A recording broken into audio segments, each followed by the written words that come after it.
direction for the following three questions. So this puzzle has got three questions. Six students A, B, C, D, E, and F appeared in several tests. Either C or F scores the highest. Whenever C scores the highest, then E scores the least. Whenever F scores the highest, B scores the least. ये given है. Okay. In all the tests, they got different marks. They appeared for so many tests. कितने test वो given नहीं है. Okay. और कुछ conditions given है. चलो. अब एक सबसे मेजर डेटा जो यहाँ पे गिवन था वो ये है कि जो टॉप पे आएगा उसकी रैंक 1 रहेगी. और ऐसा करके कितने स्टूडेंट्स हैं? टोटल 6 हैं. तो मैं यहाँ पे लिख लेता हूँ अप टू 6. All right. और ये कुछ मैं ऐसे कॉलम्स बना लेता हूँ.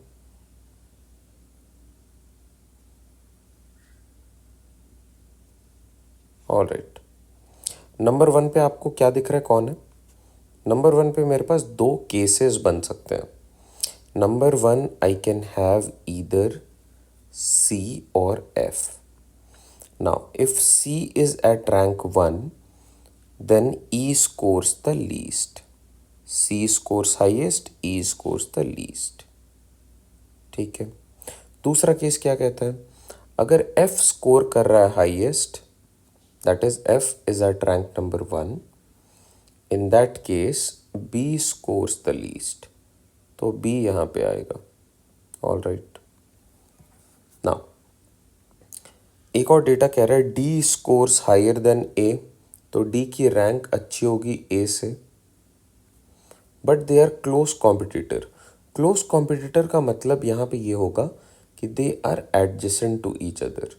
तो D is exactly just greater than A. तो अगर मान लो D यहाँ पे तो A यहाँ पे होगा. If D is here then A would be here. If D is here then A would be here. ऐसा क्लोज कॉम्पिटिटर का मतलब. Now A scores higher than B. A is scoring higher than B. C scores higher than A. C scores higher than A. All right. चलो देखते हैं क्या given है. अब मैं ज़रा इनको बेटर तरीके से ही लिख लेता हूँ. जो गिवन था एग्जैक्टली वही. A scores higher than B. C scores higher than A. All right. Exactly ये गिवन था तो इससे इन्फ्रेंस नहीं ड्रॉ करके मैं इनको ही लिख रहा हूँ. All right. अब ज़रा चार्ट बनाते हैं. क्या है question? If F seconds stand seconds in the ranking then the position of B is what. Okay. F या तो टॉप पे आएगा और अगर F टॉप पे नहीं है तो कौन है उस जगह पे टॉप पे? C. तो F टॉप पे नहीं है यहाँ पे. F stand second. That means we are looking out for this case. तो इस केस में क्या होता है देखो. F यहाँ पे है. All right. अब आपको पता है that A is greater then B and D is greater than A. So 1, 2, 3 he spot है और मेरे पास यहाँ पे D, A और B 3 elements to be filled है. तो ये मैं क्लियरली मेंशन कर सकता हूँ. D would be here. D is greater than A and A scores higher than B. Exactly यही बनेगा. कोई डिस्पैरिटी नहीं, कोई कन्फ्यूजन नहीं है. What is the position of B? The position of B is at 5th. Option C is are correct fit. तो इस question के लिए ऑप्शन सी मेरे लिए बन गया करेक्ट आंसर. चलो सेकंड देखते हैं क्या है इसी पे बेस्ड. तो चार्ट आपको क्लियर है. या तो फर्स्ट पे सी होगा या तो फर्स्ट पे एफ होगा. और अगर सी यहाँ पे तो 6th नंबर पे कौन है? ई. अच्छा मैं वापस क्यों जा रहा हूँ? यहाँ पे भी तो क्वेश्चन लिखा हुआ है. F scores the highest, B scores the least. Okay, so B is here. You know this part. Now 2, 3, 4, 5. इन पे बस मुझे काम करना है. All right. केस देखते हैं. B scores the least. B अगर टॉप पे नहीं है, B scores the least. B is at the bottom. That means we are looking out for this case. तो इसको इग्नोर कर दो अभी. Now क्या क्या पॉसिबल केसेस बन सकते हैं ज़रा ये देखो आप. आपको देखना है D is higher than A, A is higher than B and C is greater than A. All right, क्या एक ऐसा केस बन सकता है जहाँ पे मैं ए को एग्जैक्टली यहाँ पे रख रहा हूँ? तो डी क्योंकि क्लोज कॉम्पिटिटर है, दे आर क्लोज कॉम्पिटिटर, तो एग्जैक्टली डी यहाँ पे आएगा। अब I can write see here और ई हियर, तो दो केसेस बन रहे हैं, ई को मैं यहाँ पे रख लेता हूँ।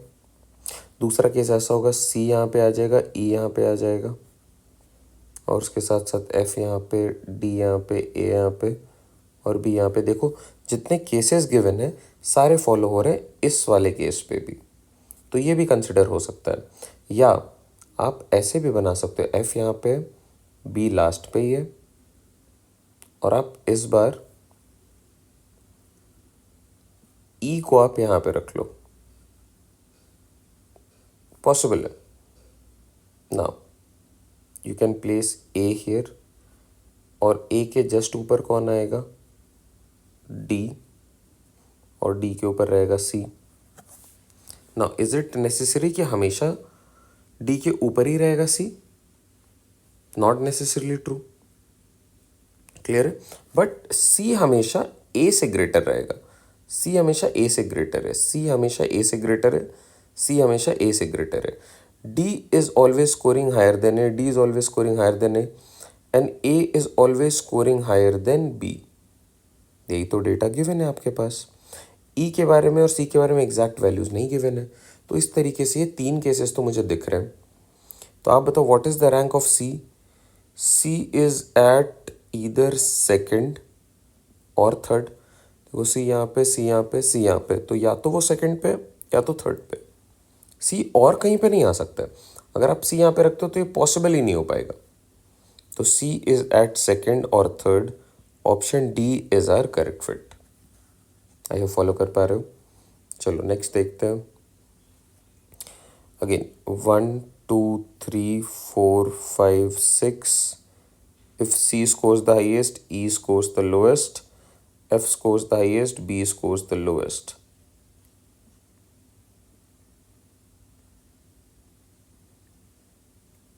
Let's see what do we have here. E is ranked third. E is ranked third. देखो अगर मैं इस केस की बात कर रहा होता तो E is at sixth, but यहाँ पे बोल रहा है E is at third।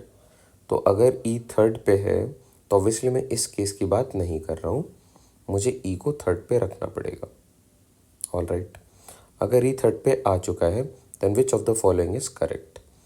आपको पता है D और A क्लोज कॉम्पिटिटर है, मतलब D और A एडजेसेंट है और D ग्रेटर है। एडजेसेंट होने का मतलब है D और A दो एडजेसेंट ब्लॉक्स में ऑक्यूपाई होंगे। आप क्या D को यहाँ पे और A को यहाँ पे रख सकते हो? नहीं, आप इनको अलग नहीं कर सकते हो, they have to be adjacent. तो for them to occupy a position this is the only vacant position. तो आप फिल करोगे यहाँ पे D और इस जगह पे A, and you know C scores higher than A, so C यहाँ पे आ जाएगा। अब आप बताओ कौन से करेक्ट है? E gets more marks than C. E is getting more marks than C. Absolutely not. C gets more marks than E, yes. A is ranked fourth, A is at fifth, तो ये गलत हो गया। D is ranked fifth, D is ranked fourth, ये भी गलत हो गया। कौन सा आपके लिए करेक्ट है? Option B is absolutely correct with the given data that we have. All right, I hope this helps.